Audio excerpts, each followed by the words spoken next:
Good morning students. और आज हम 9th क्लास की विज्ञान के बारे में चर्चा करेंगे। और आप लोगों को ये सारा जो काम है वो एक 200 पेजेस के एक रजिस्टर पर लिख लेना है। और जो भी काम नोट्स भेजे जा रहे हैं और जो भी वीडियोज़ हैं उन वीडियो की सहायता से आप अपने नोट्स को लगातार तैयार करते रहिए और काम को लिखते रहिए। ठीक है, तो चैप्टर का नाम है, चैप्टर नंबर ये 4 चलता है और इसका नाम होता है धातुएं और अधातुएं। मैंने आपको नोट्स ही भेज दिए हैं व्हाट्सएप ग्रुप पर। तो सबसे पहले देखते हैं कि विज्ञान है क्या चीज़, विज्ञान को क्यों पढ़ते हैं। तो विज्ञान की परिभाषा या विज्ञान, हमारे दैनिक जीवन में आने वाला जो ज्ञान है उसको क्या कहते हैं, हम विज्ञान कहते हैं। और विज्ञान में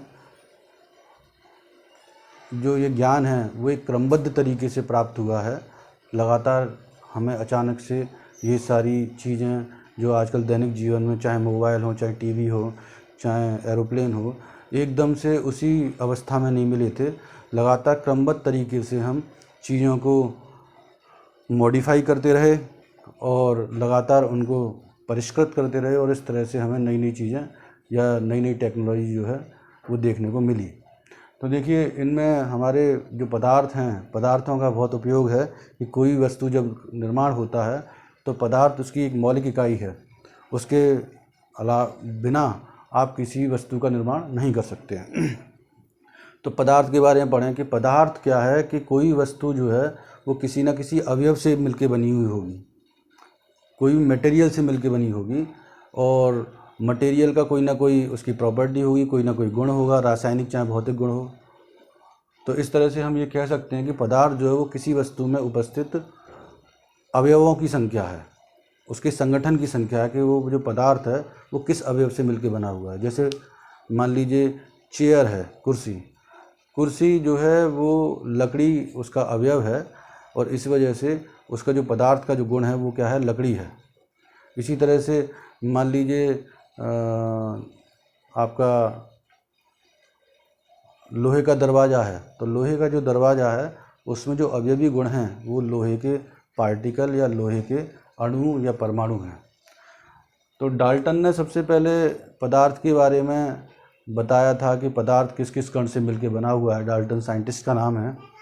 तो पदार्थ वो छोटे छोटे कणों से मिलकर बना है, जिनको क्या कहते हो आप, अणु कहते हो।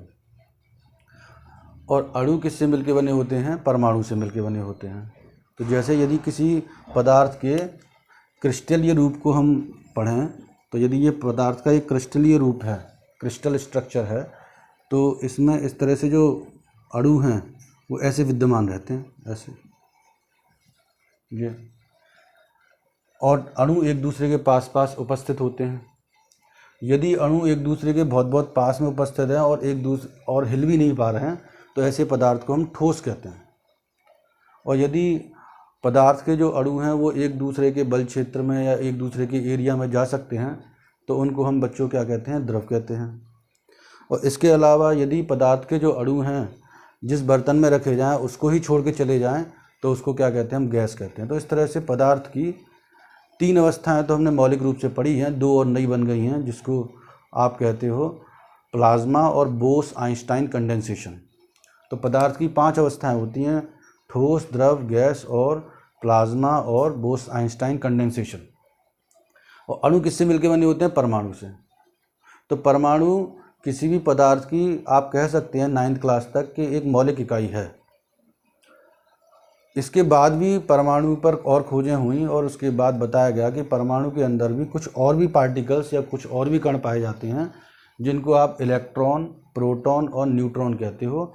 इलेक्ट्रॉन को ई से रिप्रेजेंट करते हैं, ELECTRON, इलेक्ट्रॉन।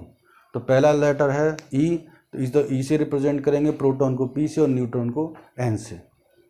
इलेक्ट्रॉन पर यहाँ पर जो नेगेटिव लिखा हुआ है वो उसका आवेश है। इलेक्ट्रॉन पर आवेश होता है -1, प्रोटॉन पर आवेश होता है बच्चों +1 और न्यूट्रॉन पर कुछ लिखा ही नहीं है, इसीलिए वहाँ पर जो आवेश है वो कितना होगा, आपका 0 होगा। बात क्लियर हो गई यहाँ तक। तो जैसे आप लोगों ने छोटी क्लासेस में भी पढ़ा है कि अणु और परमाणु कैसे आप आइडेंटिफाई करोगे, कौन अणु है कौन परमाणु है। तो हमें यहाँ से जैसे कि एरो से पता पड़ रहा है कि अणु किससे मिलके बने होते हैं, परमाणु से मिलके बने होते हैं। तो जैसे ऑक्सीजन है,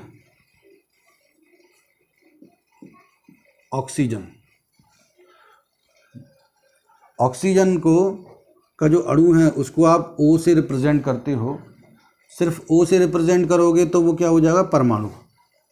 और यदि ऑक्सीजन में आपने 2 लगा दिया तो ये क्या हो जाएगा, अणु।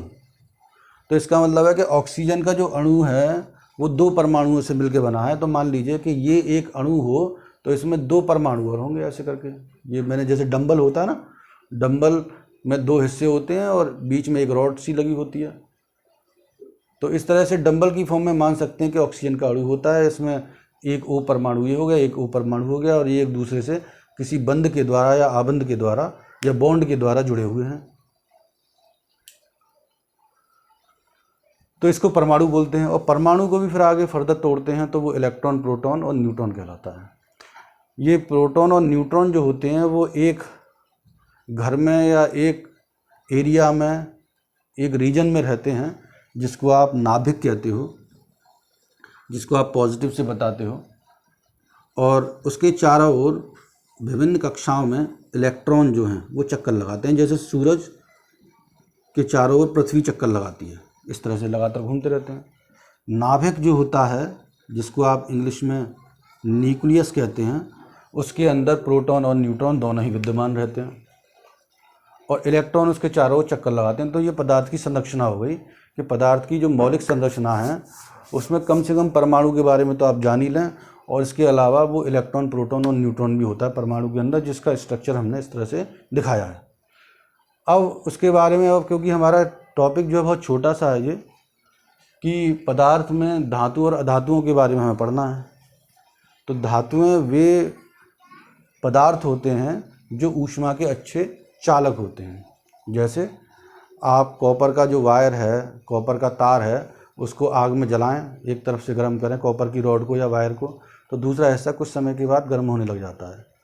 तो इस घटना को चालन की घटना कहते हैं, चालक कहलाते हैं। ऐसी लोहे का बना हुआ कोई आपका जो बर्तन, रोटी सेकने वाला तवा जो होता है, उसमें यदि लकड़ी का हैंडल ना हो और उसको आप आग पर रख दें और दूसरे हिस्से को पकड़ने की कोशिश करें कुछ समय बाद, तो आपका हाथ जल जाएगा, क्योंकि लोहा अच्छा चालक है। तो धातुएं वे हैं जो ऊष्मा की अच्छी चालक होती हैं।